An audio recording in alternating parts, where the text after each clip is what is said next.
Hello বন্ধুরা welcome back to my channel welcome back to my new videos. তো বন্ধুরা গতকালকে গেল আমার ঘরে অধিবাস মহাপ্রভুর আশীর্বাদে কীর্তনে প্রাণ ভরা হরে কৃষ্ণ গানের সুরে আর আমার বন্ধু এবং বান্ধবীরা মন ভরা ভালোবাসা খুবই সুন্দর সম্পূর্ণ হয়েছে কালকের অধিবাসটা। আজকে চলে কীর্তন, আজকে সকাল 4টা থেকে শুরু হয়েছে, আজকে পুরা দিন পুরা রাত চলবে এই কীর্তন। আমরা টোটাল কীর্তনের লই 4 পার্টি, অ্যাকচুয়ালি আমরা অষ্টপ্রিয় কীর্তন গতিকে 4 পার্টি দিয়ে সম্পূর্ণ হয়ে যাব। ওই জায়গায় যদি আমরা 16 পর বা 25 পর হতে হয়েছে 8-10 পার্টি ব্যবস্থা করা লাগলো না। যারা গতকালকে অধিবাস করছিল ওই পার্টির আজকে নাই, তারা আজকে ফুল ড্রেস, কারণ ওগুলোকে অধিবাসা পর না যে কোনো একজন পার্টি দিয়ে শেষ করতে হয়। মানে আজকে 3 জন পার্টি দিয়া ফুল ডে ফুল নাইট কীর্তন চলবো। আর ওদিকে রাখলাম অন্নপ্রসাদ খানির ব্যবস্থা। আর আমরা অনেক খুশি, কারণ ওগুলোকে আজকের দিনে অনেক কীর্তন চলে, তারপরেও মহাপ্রভুর অশেষ কৃপায় আমরা এখানে অনেক লোকজন আইসি। মহাপ্রভুর প্রসাদ আর মহাপ্রভুর নাম কীর্তনের সাউন্ড যত দূরে যায় অত আমরা ভালো। ওই কারণে আমরা ক্যাটারিং এর মানুষ থাকা সত্ত্বেও আমরা নিজেরা মনের আনন্দে নিজেরা পরিবেশন করলাম। আর ওদিকে কীর্তন দেখার ব্যবস্থা করলাম। আর আমার বয়স্ক কাকুমনি যারা আছেন, যারা নিচে বইতে অসুবিধা হয়, তার জন্য আমরা চেয়ারের ব্যবস্থা করে দিলাম, বাদ বাকি মানুষ সব নিচে বইয়ার ব্যবস্থা করলাম। মহাপ্রভুর কীর্তন সবসময় নিচে বইয়ে দেখতে হয়, আর বয়স হওয়ার পর এটা সম্ভব হয় না। বন্ধুরা আমরাও একদিন হইব বুড়া, তখন এক হাতে থাকবো বুড়ির হাত আর আরেক হাতে হাতুর শক্তি লাঠি লইয়া এক কিলি মুখ দিয়া লাই লাই যখন সাবাই সাবাই আইমুখ কীর্তন দেখা, তখন আমরাও চেয়ারে বইয়ে কীর্তন দেখতে লাগবো। ঠিক আছে বন্ধুরা, এখন তোরা মহাপ্রভুর কীর্তন উপভোগ করে দাও।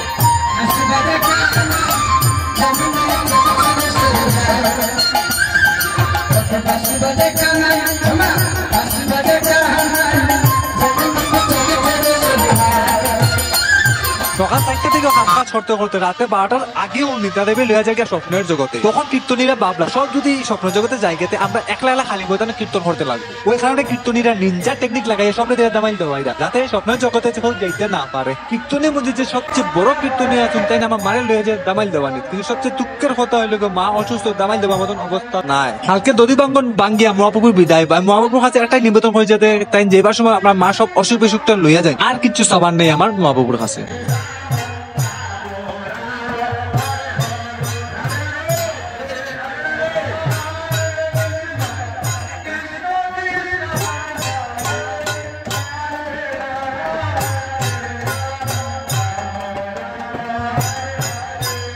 তোমরা হয়তো অত সময় থেকে বাপরা সবের দেখা পাইলে আমার দেখা নাই কেন। ওই লোক বন্ধুরা আমি হয়ে গেলাম দামাইল দেওয়া, মা বৌমার লোকে দামাইল দেওয়া। বৌমা বলতে হইলে কি আমার মার বৌমা, আমার তো বৌদি, মানে লল একটা কথা আছে না বন্ধুরা, আদা বেফার হইয়া যা যা বলে লাভ নাই। সবের দামাইল দেওয়া দেখিয়া আমার শরীরে চুলকানি শুরু হলো, আমি উঠে গেলাম দামাইল দেওয়া দিদি বৌদি তারার লোকে। সবের দামাইল তো মোটামুটি ঠিক আছে, আমার দামাইল দেখো বন্ধুরা যেমন লাকের আমি দান মারা দিলাম আর কি। ও লোক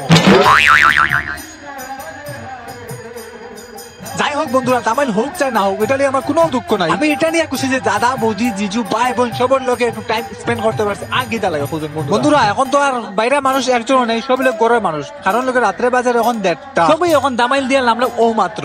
এখন যদি এই ঠান্ডার মধ্যে আটিয়ে মধ্যে কীর্তন দেখাত লাগে, আবার নিদ্রা দিবে ইয়া লইয়া যাবে স্বপ্নের জগতে। আর স্বপ্নের জগতে যাবা তো কথাই বন্ধুরা, কারণটা হইলো গতকালকে গেল অধিবাস অনলাইন সোজা বাঁধলাম, আজকে চলে কীর্তন, আজকে অনলাইন সোজা চলবো, আর আগামীকালকে রাত্রিকে ঘুমাইতাম মন বড়িয়া। ওই কারণে আবার সবাই ডাকিয়ে লিয়ে গেলে গান গাইবার লাগিয়া, যাতে ঘুমটাও নয় আর কীর্তনটাও সুন্দর মতন হয়। ওই দেখো বন্ধুরা নতুন গায়ক আমার সুন্দর এন্ড হ্যান্ডসাম ভাই, লগে আছে আমার জিজু আর বনু, আমি আছি ক্যামেরার পিছনে। তো বন্ধুরা জানো এখন কয়টা বাজে? রাত্রে 4:20। এখন আমরা এখন সোজা এখানে, কারণ হলে গিয়া অষ্টপ্রহর কীর্তন তো আমরাও দিলাম, যেহেতু এখানে যদি একদম মালিক যদি না থাকে, ও যদি সজাগ না থাকে তাহলে তো আর কীর্তন দেওয়ার মানেটা থাকে না। ও কারণে আস্তে আড়াই সজাগ আসলাম। মন তখন চোখ খুব ছোট হয়ে গেছে, চোখের অবস্থায় চোখ খুব ছোট হয়ে গেছে। একটু পরে যাবো আমরা নগর কীর্তনে। তো আজকে পড়না, আজকে শেষ দিন। ভিডিও করছি, ভিডিও পাইবা কিছুদিন লেট হবো, কারণ হলে আমি এডিটিং করতে আমার সময় লাগে, ভিডিও আইতে লেট হয়। আর রাত্রে 4:20 একটু আমার লোকেশনটা দেখিলেও কিরকম অবস্থা থাকে। দেখো বন্ধুরা মেইন রোড হাইওয়ে, এই রোডে দিনে মনে হয় 20-30 হাজার গাড়ি চলে, রাত্রে 4:15 দেখো একটা গাড়ি নাই, না এদিকে একটা গাড়ি আছে না এদিকে একটা গাড়ি আছে, খালি রোডও আমি দাঁড়ানিত। দেখো আমরা কীর্তনের গেট দেখাইতে পারছি না দাঁড়া দেখে, যেহেতু আমরা ট্রান্সফর্মার সামনে গেছে ও কারণে আমার গেটটা ক্লিয়ার দেখা যান না।